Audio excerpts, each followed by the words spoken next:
Welcome back, everybody. This is the Conservative Outlaw. You are here for the no-nonsense right-side news that you want to hear. They don't want us to see it, and they don't want us to have the information, so people like me are out here bringing it to you in the masses. Make sure you give a like, a subscribe, share with your friends. It helps me out, helps the channel out, helps us get you more information. Let's get into the action. Any questions? Senator, Mr. President, do you personally approve of the deal that's happening right now on Capitol Hill to end the government Well, it shutdown? depends what deal we're talking about, but if it's a deal I heard about, that's certainly, they want to change the deal a little bit, but I would say so. I think based on everything I'm hearing, they haven't changed anything, and we have support from enough Democrats, and we're going to be opening up our country. It's too bad it was closed, but we'll be opening up our country very quickly. Mr. President, that deal does reverse the mass firings your administration put through during the shutdown. Did you sign off on that, and will you abide by that if this passes? Well, I will be. I'll abide by the deal. The deal is very good. We're not going to be giving $1.5 trillion to people that came in from jails and from, the gangs and drug dealers and all of these others that they wanted to be given health care, which would have hurt our health care system. I hope that we're going to be able to have a health care where Lindsay and I were discussing it, Jim and I were discussing it, and Katie, we discussed it. We want a health care system where we pay the money to the people instead of the insurance companies. And I tell you, we're going to be working on that very hard over the next short period of time, where the people get the money. We're talking about trillions and trillions of dollars where the people get the money. Yes, please. The Syria president, sir, could you update us on your meeting? Did you come to any agreements? Say it. With the leader of Syria you had earlier, did you come to any agreements today? Well, I had an agreement with him. He's a very strong leader. He comes from a very tough place, and he's a tough guy. I liked him. I get along with him. The new president of Syria. And we'll do everything we can to make Syria successful because that's part of the Middle East. We have peace now in the Middle East, first time that anyone can remember that ever happening. And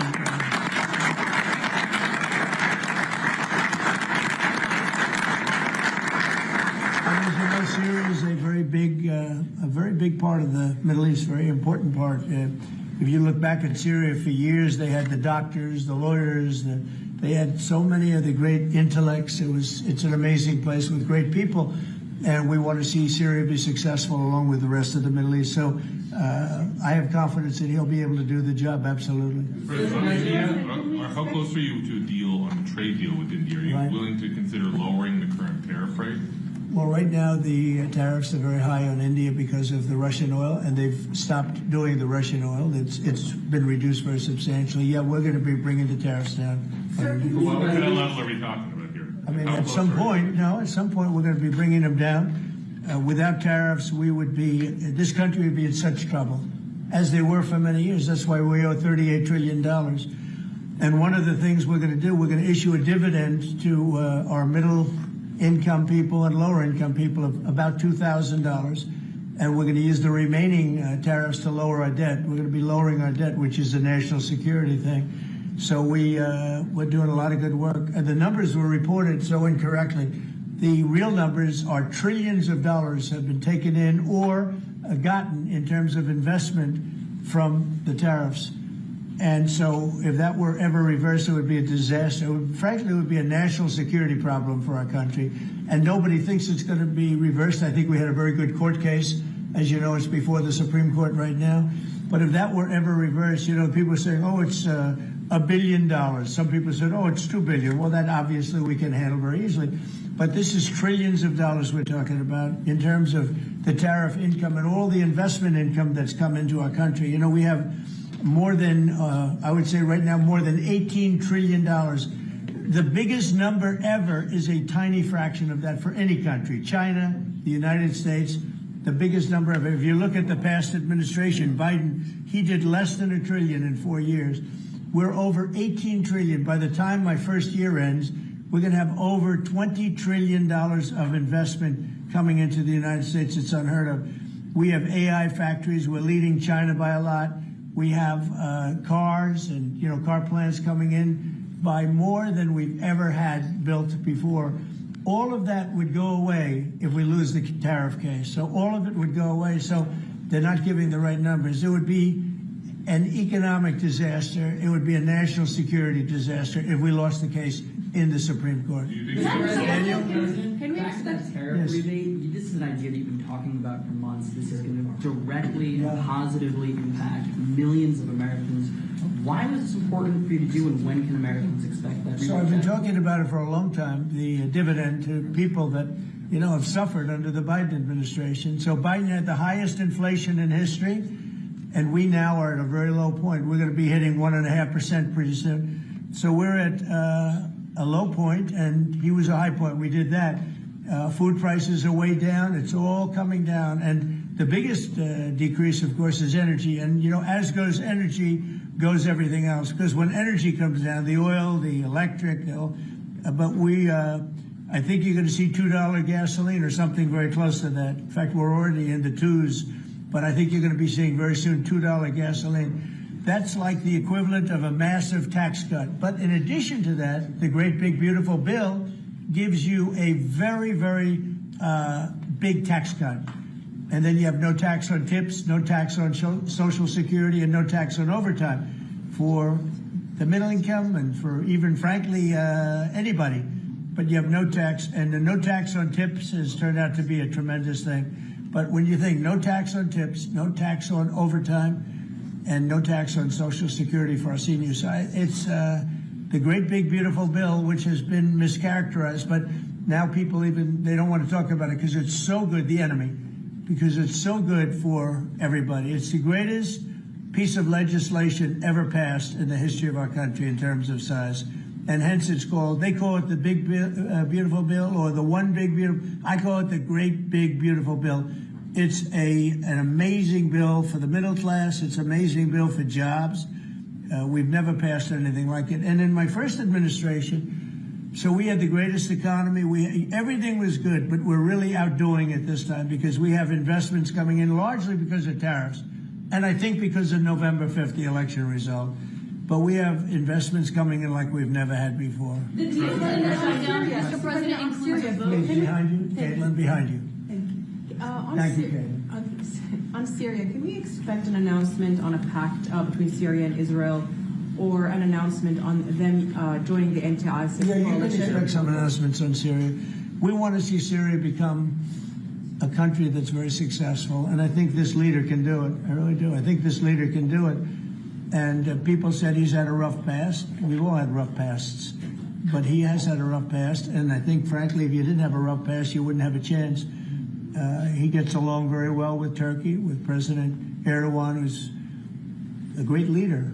Erdogan's a great leader, and very much in favor of what's happening in Syria. We have to make Syria work. Syria is a big part of the Middle East, and I will tell you, I think it is working and really well. We're working also with Israel on getting along with Syria, getting along with everybody, and that's working amazingly. As you know, Hamas has given us back numerous bodies. It sounds pretty gruesome, but it's something the parents want more than if their son had been living. Hard to believe.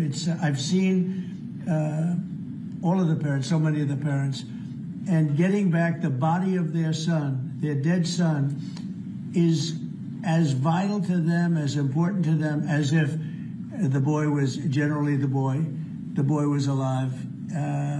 And as you know, over the last 4 or 5 days, we've gotten a lot of the additional bodies that they said they were going to. They've worked very hard to do that. So we have peace in the Middle East. It's a great thing, and nobody's ever seen anything quite like it. After your meeting with the Syrian president today, Switzerland, Mr. you posted President. last week about your talks with Switzerland. We're reporting that you're near a deal that would lower their rate to With 50. Switzerland? Yeah. We're working on a deal to get their tariffs a little bit lower because. 15% is what we're hearing. No, I haven't said any number, but we're going to be working on something to help Switzerland along. We hit Switzerland very hard. We want Switzerland to remain successful, and we're a part of Switzerland in the sense that they've been a very good ally. We're working on them and some others, and we're working on others to increase them a little bit too. How close is it with Switzerland? Switzerland? What? You have something to do with Switzerland? No, I'm just He wants to buy a watch. He wants to buy a watch. He wants to buy a nice watch. He wants to buy a nice Rolex. Right? We'll give Rolex some publicity. This Rolex has they've been very nice, you know. No, look, it's a beautiful country. It's a small country, but economically very big. So we're working on something. After a Caitlin? meeting with the Syrian president earlier today, Marjorie Taylor Greene, who is a big ally of yours, said that she would rather see you focused on nonstop domestic policy meetings here at the White House instead of nonstop foreign policy meetings. What's your response to her saying that, and also saying that grocery prices are up and not down, as you've said? Yeah, so I don't know what happened to Marjorie. She's a nice woman, but I don't know what happened. She's lost her way, I think. But I have to view the presidency as a worldwide situation, not locally. I mean, we could have a world that's on fire where wars come to our shores very easily if you had a bad president. We had a horrible president, and we ended up with Russia, Ukraine, and we ended up with other disasters, too. Don't forget, I put out 8 wars, 9 to come. I think I'll get the other one taken care of, but I put out 8 wars. And look at the damage that Russia, Ukraine has done to us as a country. I mean, we spent $350 billion. We're not spending any money anymore. Now they pay us through NATO. You know, I got NATO to go from 2% to 5%. Well, that's very important. When you're president, you really sort of have to watch over the world because you're going to be dragged into it otherwise. You're going to be dragged into a world war. I think if I weren't president, first of all, that war would have never happened if I was president. And if I weren't president, that war could have led to World War III. It won't. It's not going to anymore. But when I first got in, I said, wow, this situation could lead to World War III. And I got NATO together. I got everybody together. But with all of that, I passed a great, big, beautiful bill, which is the biggest tax cuts in the history of our country. So when somebody like Marjorie Taylor Greene, who's now catering to the other side, I don't know what, I guess she's, got some kind of an act going, but I'm surprised at her. But when somebody like Marjorie goes over and starts making statements like that, it shows she doesn't know. I don't devote a lot of my time. Let me give you another example. China. China was going to hit us with rare earth. Now, everybody says, oh, what does that mean? Magnets. If China refused to give magnets, because they have a monopoly on magnets, because they were allowed to happen over a 32-year period, there wouldn't be a car made in the entire world. There wouldn't be a radio. There wouldn't be a television. There wouldn't be internet. There wouldn't be anything because magnets are such a part. Now, nobody knows what magnets are, and not overly sophisticated, but to build a magnet system would take 2 years. So if I weren't able to say to China, look, if you're going to do that to us, we're going to charge you 158% tariff. It was 100% on top of 58%. And China called up immediately and said, we will make peace. And we made peace. We made a great deal. We made an unbelievable deal.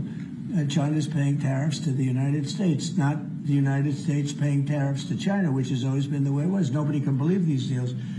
But so when somebody makes a statement about he's devoting time to the world, well, the world is the United States because if the world's in trouble or if the world is ripping us off, the world was ripping us off before I came here.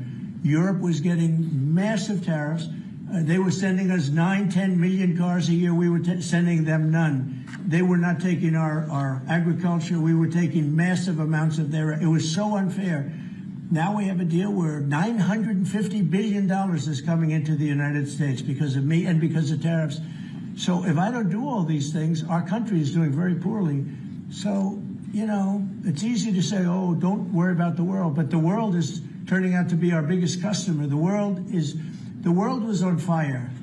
And we could have been in that fire very easily if you didn't have a president that knew what he was doing. Can you guarantee to Americans that travel is going to go back to normal once the government all the air It'll travel go better than delays? normal. You know why? When the government reopens. Yeah, sure. It'll be much better than normal because we're buying the most sophisticated avionics and technology for our control towers, and we didn't have that. We had a guy named Buttigieg.